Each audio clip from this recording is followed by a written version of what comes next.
사무엘하 23장 8절부터 오늘은 본문은 읽지 않고 바로 들어가겠습니다.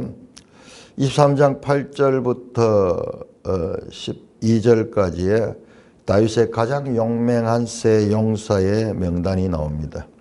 어떤 기준에서 했는지 모르지만은 제가 이 사람들은 개인적으로 큰 힘을 가졌던 다윗의 용사였습니다. 그 다음에 13절에서 17절까지에서는 다윗의 세 용사 가운데 32목 중에 속하는 세 사람입니다. 우리 앞에서 21장 15절에서 22절에 네 사람의 다윗의 용사 명단이 나왔죠.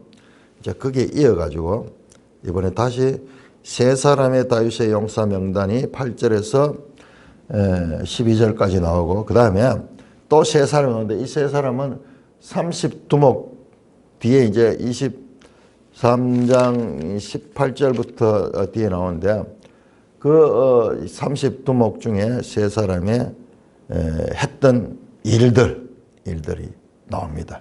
명단이 나오다가 명단 속에 한 사건, 있었던 에피소드를 지금 이야기하는 것이 13절에서 17절입니다.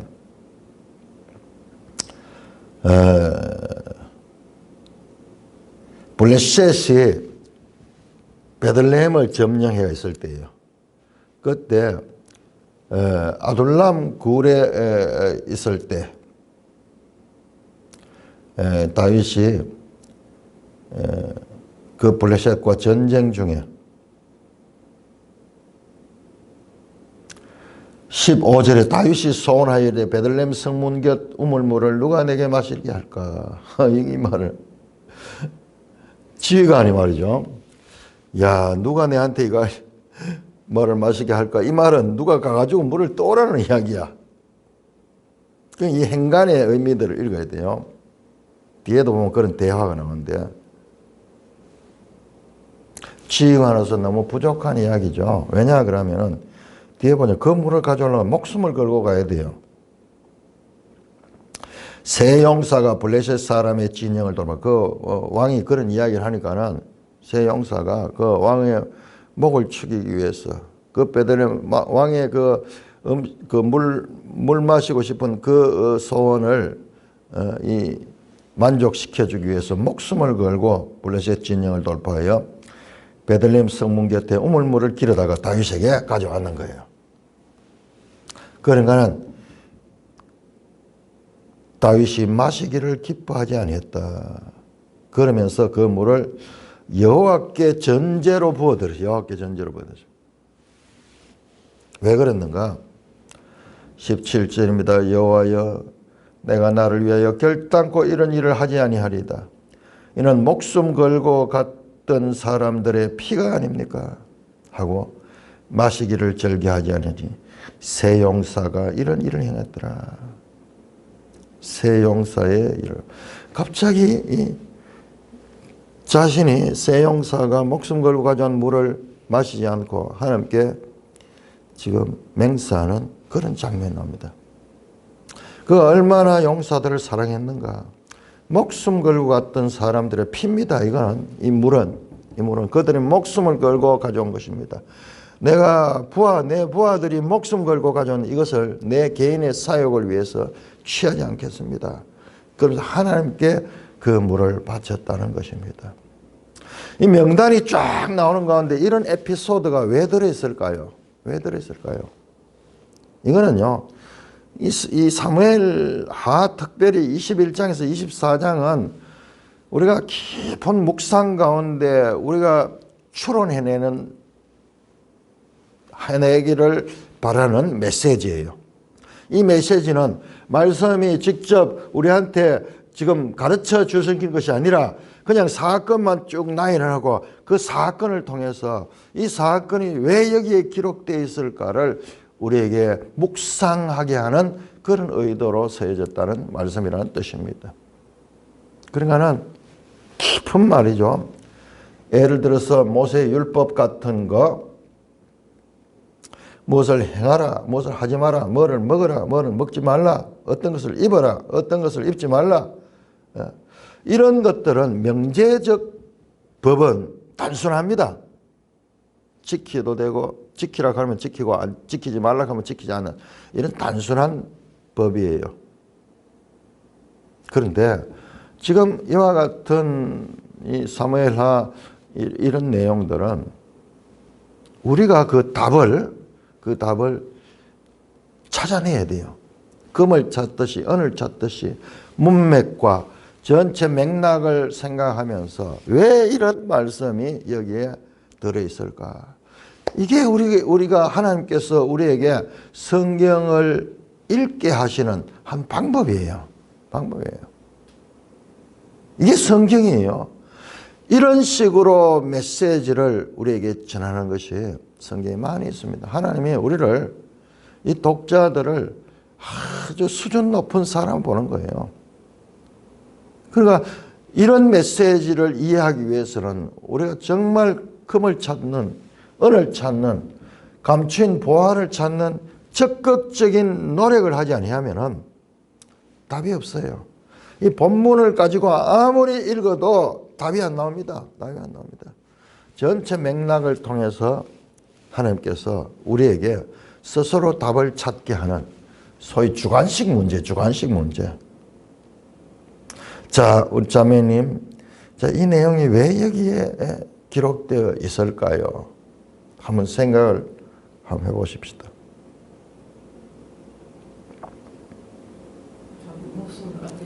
예. 부하들이 그렇게 충성했는 자세다. 그런데 왜 그 이야기를 여기에 기록했을까요? 왜 그 이야기를 이 명단들 속에다 기록했을까요? 답은 알 수 없어요. 그렇지만 우리가 추론하는데 저는 이번에 읽으면서 사무엘하 21장에서 24장은 우리가 앞에서 나왔잖아요. 다윗이 마치 죄인의 대표인 것처럼 다윗이 죄를 짓는 것과 그 다음에 그 죄를 숨기기 위해서 노력하는 것과 그 다음에 그 죄의 결과로 이제 그가 회개하고 하나님의 용서를 구하는 것과 그 다음에 그 용서는 받았지만 그 죄에 대한 형벌을 당하는 그 비참한 다윗의 죄와 얽혀져 있는 생애를 11장에서 20장까지 사무엘하 11장에서 20장 이렇게 자세하게 묘사했어서 우리가 흔히 착각하면 그 본문만 보면 다윗이 마치 죄인들 중에서 가장 흉악한 죄인처럼 보이는데 그렇지 않아요. 성경은 다윗을 하나님의 마음에 합한 사람이고 가장 인간 중에서 의로운 사람이라고 말씀합니다. 시편 22편 나왔잖아요. 내 공의로 하나님께서 갚으시고 여호와의 도를 지키고 내가 여호와의 뜻을 행했다. 그렇게 나오잖아요. 자, 그 본문도 지나치게 다윗의 죄를 통하여서 온 인류의 죄를 고발했던 하나님께서 다윗의 그런 부분을 명예를 회복시켜줘. 명예를 회복시켜주겠다. 지금 시에 통해서도 그렇고 지금 여기에서도 다윗이 우리아를 죽이고 그 우리아의 아내를 빼앗아가는 그 악한 전제 군주적인 그런 면만 부각이 됐잖아요. 다윗이 그 부하들을 전부 그렇게 생각했는 것처럼 그렇게 그 사건이 우리에게 각인시켜 줬잖아요. 그런데 이 사건을 통하여서 다윗이 그런 사람이 아니었다. 그런 사람이 아니었다. 그 사건은 특별하게 다윗의 생애에 있어가지고 가장 부정적인 그와 같은 상태였고 다윗이 평소에 그렇게 하지 않았다. 평소에 그렇게 했다면 군사들이 다윗을 그렇게 지지했겠습니까? 이 사건은 자신의 부하를 전쟁에 나가기 위해서 회유하다가 안 되니까는 마침내 전쟁 전선 제일 앞장에 내보내가 죽게 했던 피를 흘리게 했던 그 폭군 다윗 왕의 면모를 상쇄시키는 그런 사람이 아니었다. 그때는 특별하게 죄에 빠져가지고 그랬을 때고 평소에는 다윗의 부하들을 참으로 사랑했다. 그 내용을 우리에게 떠올리게 하기 위해서 기록된 말씀이 아닌가 생각이 됩니다. 이런 생각을 가지게 된 것은 뒤에 나온 내용과도 연결이 됩니다. 자, 23장 18절에서 39절. 자, 그러니까는 우리가 정말 이 사무엘하 21장에서 24장 이 세 장은 정말 수준 높은 이야기예요. 수준 높은 이야기. 그냥 사건과 명단만 쭉 나열해놓고 독자들이 깊은 묵상을 통해서 하나님의 뜻을 캐내야지만 알 수 있는 것입니다. 자, 23장 18절. 또 수레의 아들 요압의 아우 아비세이니 그는 그 세 사람의 우두머리라. 그가 그의 창을 들어 300명을 죽이고 세 사람 중에 이름을 얻었으니. 그는 세 사람 중에 가장 존귀한 자가 아니냐. 그가 그들의 우두머리가 되었으나 그러나 첫 세 사람에게는 미치지 못하였더라. 또 갑세엘 용사의 손자 여호야의 아들 브나야이니 그는 용맹스러운 일을 행한 자라. 일찍이 모압 아리엘의 아들 둘을 죽였고 또 눈이 올 때 구덩이에 내려가서 사자 한 마리를 쳐 죽였으며. 또 장대한 애국 사람을 죽였는데 그의 손에 창이 있어도 그가 막대기를 가지고 내려가 그 사람의 손에서 창을 빼앗아 그 창으로 그를 죽였더라. 여호야의 아들 브나야가 이런 일을 행하였으므로 세 용사 중에 이름을 얻고 30명보다 존귀하나 그러나 세 사람에게는 미치지 못하였더라. 다윗이 그를 세워 시위대 대장을 삼았더라. 자, 여기까지 끊어 읽겠습니다. 자, 이게 베들레헴에 물을 떠러갔던 세 사람 30 중에서 30명 우두머리 가운데서 세 사람인데 아마 이 세 사람이 그 사람 같아요. 아비세, 브나야. 그런데 한 사람의 이름은 안 나오네요. 한 사람 안 나오네요. 그 다윗의 물을 떠러갔던 그 세 용사를 가리키는 것 같아요. 자, 요압의 아우 아비새는 여기 또 나옵니다. 아비새는 21장에 나왔었거든요. 다윗이 블레셋 거인에 의해 가지고 죽을 뻔했을 때 그때 아비새가 구해줬죠. 아비새 맞네요. 그 세 사람. 이 세 사람은 우물물을 들어갔던 그 세 사람의 우두머리가 아비새고 그 아비새가 창을 들어 300명을 죽여 세 사람 중에 이름을 얻었으니 그런 세 사람 중에 가장 존귀한 자가 그가 그들의 우두머리가 되었으나 그러나 첫 세 사람에게는 미치지 못하더라. 첫 세 사람은 앞에 나왔던 그 8절에서 12절에 나왔던 세 사람이에요. 요셉 바세벳 엘르아살 삼마 그 세 사람 이 최고 높은 그런 군인이었고 용맹스러운 군인이었고 그 다음에 두 번째 세 사람 중에 속한다. 버나야도 그렇게 버나야가 아주 눈이 올 때 구덩이에 내려 사자를 죽이고 장대한 애굽 사람을 죽이고 했던 그런 무용담을 기록하고 있습니다. 그러나 이 세 사람은 첫 세 사람에는 미치지 못했다. 뭔가 차이를 두고 있어. 다윗의 용사 가운데 최고로 이 용맹스러운 세 사람, 그 다음에 또 용맹스러웠던 세 사람. 그러나 이 둘의 차이가 있었다. 그것을 말씀합니다. 이건 무엇을 말씀하려고 하는지 우리가 생각하게 합니다. 자, 그 다음에 24절에서 39절까지 쭉 명단이 나오는데 우리 한번 읽어봅시다. 명단을.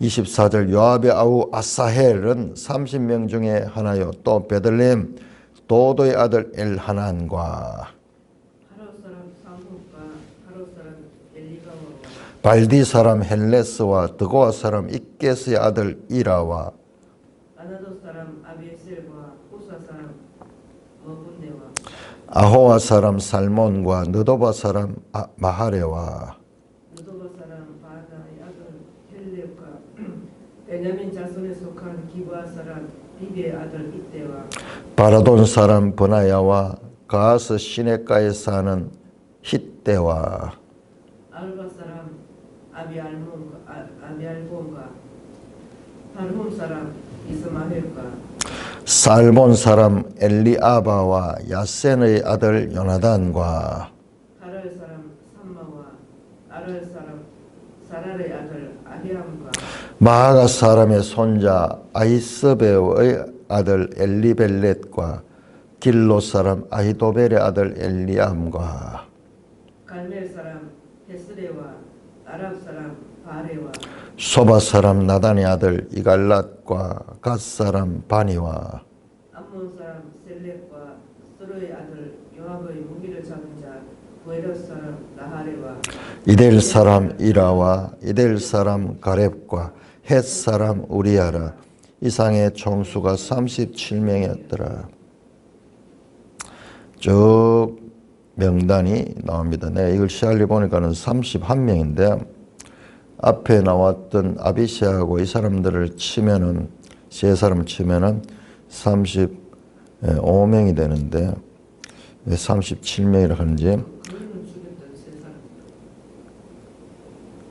거인을 죽였던 세 사람 네 사람이라는데 그때 근데 그래 치면 그래도 그러면 수가 됩니까? 그럴 수 있겠네, 그죠? 세 사람 예. 세 사람, 네 사람 하니까는 30명 하고 자, 그 매일 성경 주석에 나온 30명 명단의 총수가 37명인 이유는 일부가 죽고 일부는 새로 임명되었기 때문일 것이다. 자, 그렇습니다. 자, 이 명단을 쭉 나왔는데 그런데 거기에 보면은요. 길로 사람 아히도벨에 나옵니다. 34절에 길로 사람 아히도벨의 아들 엘리암. 엘리암은 아히도벨의 아들이었어요. 그런데 좀 더 이 족보를 따져보면 엘리암의 딸이 바세바야. 바세바. 그다음에 특징적인 것은 37절에 보면 암몬 사람 이방인들 가운데서 39절에 헷 사람 이것도 이방인이죠. 그러니까 이방인들도 다윗의 군대에 속해져 있다. 이 마치 이제 우리가 하나님 나라의 천국에 들어가서 그 천국의 생명책에 기록된 명단을 보는 것 같아요. 자, 그런데 놀라운 것은 마지막 39절에 헷사람 우리아가 그 30명 군사 중에 마지막에 이름이 나오고 있습니다. 역대사항이 톡 이 사무엘하와 같은 내용을 기록하고 있거든요. 우리 한번 볼까요? 역대상 11장. 우리 성경을 이제 나중에 깊이 보면은 지금 동일한 본문이 있거든요. 동일한 본문. 사무엘하에도 나오고 역대하에도 나오는 동일한 사건이 있습니다. 역대상 11장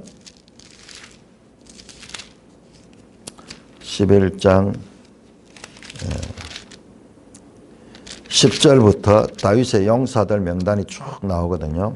그러니까 지금 똑같아 사무엘하고 똑같아 사건도 똑같이 나오고 그렇게 하는데 그런데 역대상과 사무엘하고 차이가 있어. 그 차이를 연구하는 것이 아주 중요합니다. 그 차이를 연구하는 것.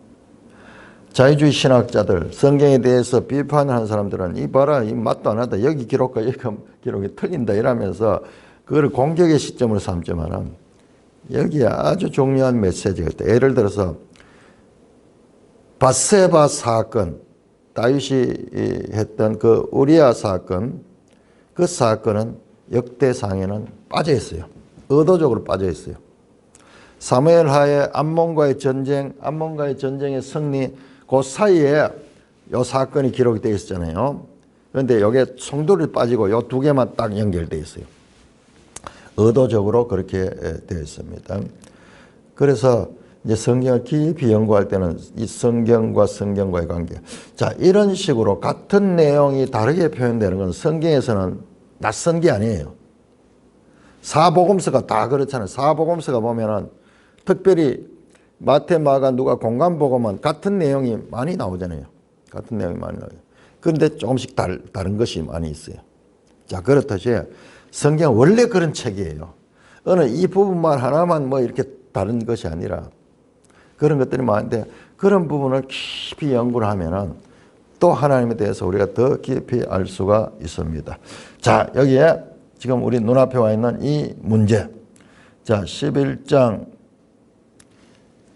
10절부터 다윗의 용사들 쭉 나오죠. 여기에 우리아가 나오거든요. 11장 41절에 보면은 41절 햇사람 우리아와 알리 아들 사박과 루벤 자손 사시 아들 쭉 나오고 그 다음에 제일 끝에 보면은 엘리엘과 오벳과 무스바 사람 야하실이더라.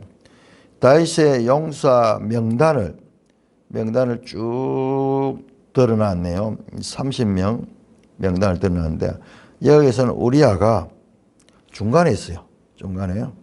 그런데 사무엘 하에서는 우리아 사건이 기록되어 있는 사무엘에서는 우리아가 그 30명 용사 중에서 제일 마지막에 배치가 되어 있다. 이게 우연히 그렇게 됐을 것인가? 브로그만이라는 구약 신학자들이 있거든요. 그는 이 본문을 이렇게 해석했습니다. 우리아에 대한 마지막 언급은 다윗 왕권이 교만이 가져온 비극적 결과가 어떠한 것을 보여주는 암호다. 암호처럼. 자, 앞에서 나왔죠. 베들레헴 우물을 떨어갔던 그 용사들의 목숨 건 그와 같은 행위에 자신이 원했던 그 물을 여호와께 바치며 다시는 부하들의 목숨을 담보로 해서 내 사익을 취하지 않겠다고 고백하는 그 사건과 지금 이 우리아의 명단은 너무나 모순적인 다윗의 양면을 보여주고 있습니다. 이렇게 30에 속했던 충성스러운 부하를 차도 살인했죠. 암몬의 손을 빌려가지고 죽이게 했던 그 다윗의 모습과 그리고 그와 정반대되는 부하들을 끔찍이 사랑하는 그 다윗의 모습을 동시에 보여줍니다. 한편으로 성경은요, 다윗의 명예를 회복해 줄 뿐만 아니라 우리 인생이 누구인가? 이렇게 우리 인생이 연약한 존재다. 우리는 항상 동일하지 않습니다. 상황에 따라서 변할 수도 있는 그런 죄인들의 연약성을 또한 다윗을 통해서 우리에게 보여주고 있습니다. 우리의 모습 그렇게 생각이 되기도 합니다. 자, 이런 것은 우리가 하나님이 왜 여기에 기록했을까? 깊은 묵상이. 그러니 둘러 앉아가지고 이런 것은 우리가 본문을 깊이 읽고 서로 생각을 나눌 적에 풍성하게 하나님의 뜻을 우리가 알 수가 있을 것입니다. 자, 사무엘하 24장입니다. 24장 1절에서 9절까지만 보겠습니다. 오늘 시간이 안 되니까는 이 내용이 엄청 중요합니다. 자, 그래서 오늘은 이 내용의 문제만 한번 지적해 보는 거로 그렇게 하겠습니다. 24장 1절 여호와께서 다시 이스라엘 향하여 진노하사 그들을 치시려고 다윗을 격동시키사 가서 이스라엘과 유다 인구를 조사하라 하신지라. 이에 왕이 그 곁에 있는 군사령관 요압에게 이르되 너는 이스라엘 모든 지파 가운데로 다니며 이제 단에서부터 브엘세바까지 인구를 조사하여 백성의 수를 내게 보고하라 하니 요압이 왕께 아뢰되 이 백성이 얼마든지 왕의 하나님 여호와께서 100배나 더하게 하사 내 주 왕의 눈으로 보게 하시기를 원하나이다. 그런데 내 주 왕은 어찌하여 이런 일을 기뻐하시나이까 하되 왕의 명령이 요압과 군대 사령관들을 재촉한지라 요압과 사령관들이 이스라엘 인구를 조사하려고 왕 앞에서 물러나 요단을 건너 갓 골짜기 가운데 성읍 아로엘 오른쪽 곧 야셀 맞은 쪽에 이르러 장막을 치고 길라스에 이르고 닷디 후시 땅에 이르고 또 다냐 안에 이르러서는 시돈으로 돌아 두로 견고한 성에 이르고 히위 사람과 가나안 사람의 모든 성읍에 이르고 유다 남쪽으로 나와 브엘세바에 이르니라. 그들 무리가 국내를 두루 돌아 9달 20날 만에 예루살렘에 이르러 요압의 백성의 수를 왕께 보고하니 곧 이스라엘에서 칼을 빼는 담대한 자가 80만 명이요 유다 사람이 50만 명이었더라. 자, 10절까지 같이 읽어. 10절까지. 다윗이 백성을 조사한 후에 그의 마음에 자책하고 다윗이 여호와께 아뢰되 내가 이 일을 행함으로 큰 죄를 범하였나이다. 여호와여 이제 간구하노니 종의 죄를 사하여 주옵소서. 내가 심히 미련하게 행하였나이다 하니라. 자, 여기까지 보겠습니다. 자, 일단은 이 24장 전체를 봐야 됩니다. 전체를 봐야 되는데 오늘 그럴 시간이 없으니까는 일단 문제 1절 한번 보세요. 1절. 우리가 이 부분을 지금 매일성경 해설자도 다윗의 인구조사와 하나님의 재앙 뭐 이렇게 볼 수는 있어요. 이렇게 볼 수 있습니다. 그런데 1절 보면 여호와께서 다시입니다. 이전에도 이런 일이 있었어요. 다시 이스라엘을 향하여 진노하사. 여기서 이스라엘을 향하여 하는 말은 이스라엘에 대항해서 이스라엘 하나님을 반역하는 거야. 하나님을 거슬렸는 거예요. 그래서 이스라엘에게 하나님이 진노했습니다. 그리고 이스라엘을 치시라고 그들을 치시라고 다윗을 격동시켰습니다. 그래서 가서 이스라엘과 유다의 인구를 조사하라 하신 거예요. 자, 1절 우리 하나만 가지고 오늘 보겠습니다. 자, 우리는 흔히 이 인구조사가 죄가 되고 그로 인해서 형벌을 받았다고 생각하는데 아니에요. 이스라엘을 향하여 진노하여서 이스라엘에게 형벌을 주기 위해서 다윗을 격동시켰는 것이요. 매일성경 한번 보세요. 매일성경 15절. 교만한 다윗을 징계하시고 시험하시려고 심판을 준비했다. 아니, 이런 식으로 우리가 보는 거예요. 성경을 제대로 안 보니까는 이렇게 보는 거예요. 이게 쉬운 본문이 아니에요. 엄청 어려운, 그리고 이 사무엘하 전체 내용이 여기에 압축되어서 장엄한 결말을 보여주는 내용인데 다시 또 다윗의 죄를 지금 덜쳐내는 이야기가 아니라니까요. 그만큼 다윗을 자세하게 다윗의 죄를 덜쳐냈잖아요. 앞에서 하나님께서. 그래서 21장에서 24장은 다윗의 그 명예를 회복시켜주는 그런 의도를 우리가 여러 개 발견했잖아요. 제가 이게 다윗의 명예를 회복시켜준다는 이런 독특한 해석을 하게 된 것은 24장까지 다 보고 나서 내가 가진 생각이에요.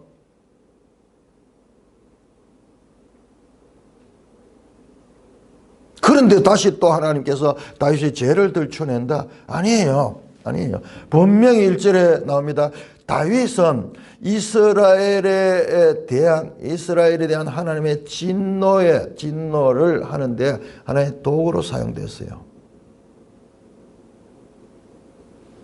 그럼 무슨 말이지? 그러니까는 이 본문은 어려운 본문이에요. 깊이 묵상을 해야 돼요. 자, 여기에 대해서 보세요. 이스라엘을 향하여 진노했다. 그러면서 가서 이스라엘과 유다의 인구를 조사하라. 이스라엘은 뭐고 유다는 또 뭔가? 자, 우리가 앞에서 제가 계속 그 말씀을 드렸습니다. 이 사무엘하 본문을 자세히 읽어보면은 이스라엘과 유다의 이와 같은 지역 감정이 뿌리 깊게 있다. 원래 처음부터 시작해서 있었죠. 처음에 다윗은 유다 지역의 왕으로서 7년 동안 헤브론을 중심으로 유다 지역의 왕으로서 있었습니다. 그 나중에 이스라엘 열지파가 와서 자기들이 대표단이 와서 다윗을 그 나라를 바치면서 이스라엘을 통일 이스라엘의 왕으로 다윗을 세웠죠. 자, 근데 자세히 봐야 돼요. 자, 5장 한번 볼까요? 5장. 사무엘하 5장입니다. 24장만큼 어려운 본문이 없을 거예요. 그건 우리 너무 쉽게 저런 식으로 자기 인상적인 터치. 안 됩니다, 성경은. 성경 그렇게 보면 안 돼요. 자, 5장 1절. 이스라엘 모든 지파가 헤브론에 이르러 다윗에게 나왔다. 이때 이스라엘은 바로 유다 지파가 아닌 이스라엘이에요. 다윗아, 우리 왕은 한 권력인이다. 전에 사울이 우리의 왕이 될 때 이스라엘을 거느려 출애하신 것이 왕이었다. 자, 그러면서 3절에 여호와 앞에 그들과 언약을 맺어 그들이 다윗에게 기름을 부어 이스라엘의 왕으로 삼으니라. 자, 이때는 이스라엘과 유다가 구별됩니다. 제일 끝에 보세요.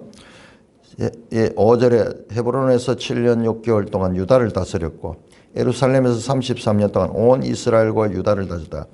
자, 유다를 다스릴 때는 헤브론을 수도로 했고 그 다음에 전체 이스라엘을 다스릴 때는 예루살렘을 수도로 했던 것 같아요. 그래서 온 이스라엘과 유다를 다스렸다. 자, 이스라엘과 유다가 이걸 전체적으로 다 봤는데 이게 구별이 되면서도 때로는 이스라엘이라는 이름 속에 유다가 포함이 돼요. 자, 여기 보니까는 1절에 보니까 여호와께서 다시 이스라엘을 향하여 자, 그렇다면 이 이스라엘이 저 북쪽 이스라엘 실제적으로는 이제 열왕기 12장에 가서 나라가 분열이 되지만은 그 이전부터 하면 이 조짐이 있었다는 것을 제가 계속 이야기해 왔죠. 자, 그 이스라엘이 가리키는 것. 다시 이스라엘을 향하여 진노했다. 다시 이스라엘. 언제 그러면은 또 하나님이 이스라엘을 향하여 진노했었던가? 만약 이 이스라엘과 유다를 구분해서 말씀하고 있다면은 그렇다면 이거는 특정 대상이잖아요. 이스라엘 열지파잖아요. 이들이 다윗을 이 압살롬 편에 붙어가지고 다윗을 몰아내는데 함께 했고 나중에 세바의 반란을 때도 이들이 어디로 갔습니까? 그 세바를 따르면서 다윗을 반역했던 경험이 있잖아요. 자, 15장 12절. 이걸 아무도 이걸 깊이 다루고 있지 않더라고요. 15장 12절.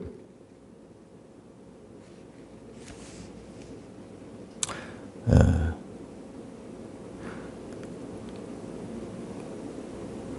15장 12절. 압살롬이 이제 반역을 벌인데 거기에 아히도벨이 이제 그와 함께 하니까 많은 사람들이 아히도벨로 들어갔거든요. 15장 13절 보세요. 전령이 다윗에게 말씀 이스라엘의 인심이 다 압살롬이로 돌아갔네 한지라. 이때 이스라엘은 이게 전체를 가리키는지 아니면 북쪽 이스라엘을 가리키는지 여기서는 잘 알 수 없어요. 자, 일단 이스라엘이 다 돌아갔다 그랬습니다. 그런데 이 사람들이 나중에 보면은 이 북쪽 사람들이에요. 북쪽 사람들. 자, 20장 볼까요? 20장. 그래서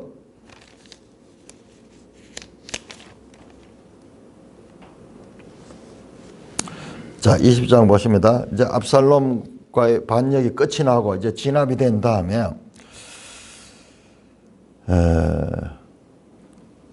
41절 온 이스라엘 사람이 왕께 나와 왕께 하려되 우리 형제 유다 사람들이 어찌 왕을 도둑하여 왕과 집안을 따는.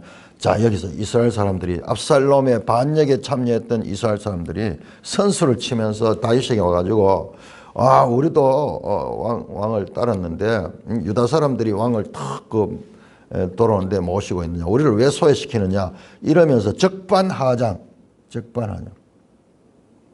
43절 이스라엘 사람이 유다 사람에게 대답하여. 지금 완전히 다르죠. 이스라엘 사람과 유다 사람이 다릅니다. 그러면서 이 19장 마지막 절 19장 43절 끝에도 보세요. 유다 사람의 말이 이스라엘 사람 말보다 더 강경하였더라. 지금 계속 유다 사람과 이스라엘 사람들의 갈등 관계가 있었잖아요. 그리고 압살롬의 반역에 적극적으로 지지했던 사람들이 이스라엘 사람들이요.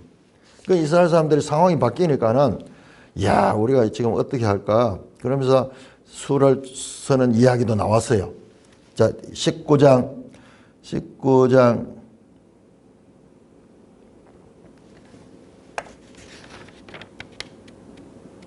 에서 그런 내용도 합니다. 자기들이 이제 반역에 참여했다가 일이 잘못되니까는 이들이 19장 9절 이스라엘 모든 지파 백성들이 변론해. 여기서 모든 지파, 이스라엘 모든 지파는요, 북쪽 10지파를 가요. 10지파. 왕이 우리를 원수의 손에서 구원하여 또 우리를 블레셋 사람의 손에 구원해서는 이제 압살롬을 피하여 그 땅에 나가시고 우리가 기름을 부어 우리를 다스리는 압살롬이, 북쪽 사람이 압살롬을 왕으로 기름 부었어요. 이제 왕을 돌아온 이제 잠잠하고 있겠느냐. 이제 큰일 났다. 우리가 이제는 이렇게 압살롬의 반역을 지지했던 게 드러났는데 지금 이대로 있다가는 안 된다. 우리가 선수 쳐가지고 왕 앞에 가가지고 지금 여기에서 우리 살 길을 찾자 이런 말이에요. 그러니까는 첨예한 유다와 이스라엘의 이와 같은 지역 감정이 계속 이어지고 있고요. 자, 이들이 얼마나 야비했냐 그러면은, 자, 이렇게 와가지고 이제 다윗한테 편에 붙었잖아요. 붙어가지고 그래가지고 자기들이 잘못했다고 이야기도 안 해요. 이야기도 안 하고 오히려 적반하장으로 거짓말을 시키면서 다윗 앞에 와가지고, 자, 우리도 다윗의 부하입니다. 그런데 왜 유다 사람만 나갑니까? 뭐 이런 식으로 지금 땡깡을 지기는 거예요. 땡깡을 지기는 거예요. 자, 20장 보세요. 20장 1절 한번 보세요. 마침 거기에 불량배 하나가 있으니 그의 이름은 세바인데 베냐민 사람 비그리였다. 그가 나팔을 불며 이르되 우리는 다윗과 나눌 분깃이 없어 이세 아들에게 받을 유산이 없다. 다시 또 세바라 하는 베냐민 지파 세바가 반역을 일으킵니다. 그때 보세요. 그때 어떠냐. 이스라엘이 각각 자기 장막으로 돌아가려면 이에 온 이스라엘 사람들이 다윗 따르기를 거치고 올라가 비그리 아들 세바를 따니 유다 사람들은 그들의 왕과 합하여 요단에서 예루살렘까지 떠나. 완전히 다르죠. 유다 사람과 이스라엘 사람 다르잖아요. 자, 그렇다면은 24장 1절에 여호와께서 다시 이스라엘 향하여 진노했다 하는 말은 여러분 이스라엘이 하나님께 이 죄를 통하여서 하나님 진노를 유발시킨 거죠. 그 말이잖아요. 그래서 그들을 치는 거예요. 범죄한 다윗에 대한 징벌만 있는 것이 아니라 개인에 대한 징벌만 있는 것이 아니라 국가적으로 또는 온 지파들이 모여서 범한 죄, 그 죄에 대해서도 하나님은 징벌하신다는 것을 보여주는 이야기예요. 이 사건은 이스라엘의 죄에 대한 징벌에 관한 이야기지 다윗이 인구조사에 대한 징벌이 아니에요. 그런데 계기는 인구조사가 이 계기를 맞이하지만 실제로 하나님의 진노로 인한 재앙은 이스라엘에게 베풀어지는 것입니다. 이스라엘에 베풀어지는 거예요. 그래서 이 본문은 엄청 어려운 내용이에요. 왜 이렇게 해석을 해요? 우리 다 그렇게 봤잖아요. 다윗을 징계하시고 시험하시려고, 그럼 다윗 때문에 7만 명이 죽었단 말이야? 그 이야기 아니에요. 이스라엘을 향하여 하나님이 진노했습니다. 이스라엘의 죄악을 사무엘서는 계속 나열하고 있잖아요. 반역에 앞장섰잖아요. 예? 압살롬의 반역에 앞장섰던 인물. 이 반역은 용서할 수 없습니다. 이것은 결과적으로 하나님에 대한 반역으로 이어지거든요. 그래서 하나님은 그 이스라엘의 죄를 그냥 넘기시지 아니했다는 그런 의미로 봐야 됩니다. 그런데 이해가 좀 어려운 것은 그런데 왜 다윗에게 인구조사를 하게 하시는가? 뿐만 아니라요, 이 내용을 보면 다윗을 옹호합니다. 다윗이 앞에 나왔던 내용과 전혀 다르게 다시 다윗의 명예가 회복됩니다. 자, 그 본문만 한번 보고 우리가 다시 이 본문을 다음 시간에 보도록 하겠습니다. 아마 주일날 오후가 돼야 될 것 같아요. 17절 다윗이 백성을 치는 천사를 보고 여호와께 아뢰되 나는 범죄하였고 악을 행하였거니와 약물이는 무엇을 행하였나이까? 청하건대 주의 손으로 나와 내 아버지의 집을 치소서니. 다윗이 그 백성들의 재앙을 보고 그 모든 재앙을 자신과 자신의 집이 담당할 수 있게 하도록 해달라고 그렇게 기도하는 장면, 이거 그냥 하는 거 아니에요. 앞에 봤듯이 새 용사가 물을 떠온 것을 보고 그 물을 먹지 않고 하나님께 드리면서 내가 다시는 내 부하들을 목숨을 걸게 해서까지 내 사익을 취하지 않겠다는 하나의 에피소드처럼 이 사건도 다윗이 변한 모습, 자기 한 목숨과 자기 가문이 망하고 그 다음에 온 이스라엘이 살리는 길을 택하고자 하는 그런 다윗의 선한 모습을 보이는 이 그리스도의 마음이잖아요. 그리스도의 마음이죠. 요한복음 11장에서 대제사장 가야바가 한 사람이 죽음을 말미암아서 모든 사람이 구원을 받는 것이 옳지 않느냐. 여기서 여러 번 그런 이야기 나왔어요. 다윗 저놈 한 명만 잡아내면은 딴 사람이 피해가지 않습니다. 아히도벨의 모략도 그거였잖아요. 이 얘기는 지금 그 이야기 아니에요. 다윗의 죄를 추구하는 이야기 아니에요. 더더욱이나 그 18장부터 이어지는 나머지 내용들 25절까지는 전혀 다른 내용이에요. 여기에서 모리아산에 성전터가 구입되고 거기서 제사 드리는 이야기가 나오는 거예요. 그래서 결코 24장은 다윗의 인구조사를 통하여서 다윗의 죄를 징계하는 이야기 아니고 온 이스라엘의 죄를 징계할 적에 다윗이 중보자가 되어서 자신이 대신 죽을지라도 이스라엘 이 사람들은 자기를 배반한 사람들이잖아요. 자, 그런데 제가 방금 말했던 이 생각이 근거를 얻으려고 하면은 그 1절에 이스라엘을 향하여 진노, 그 이스라엘이 과연 유다를 포함한 이스라엘인가?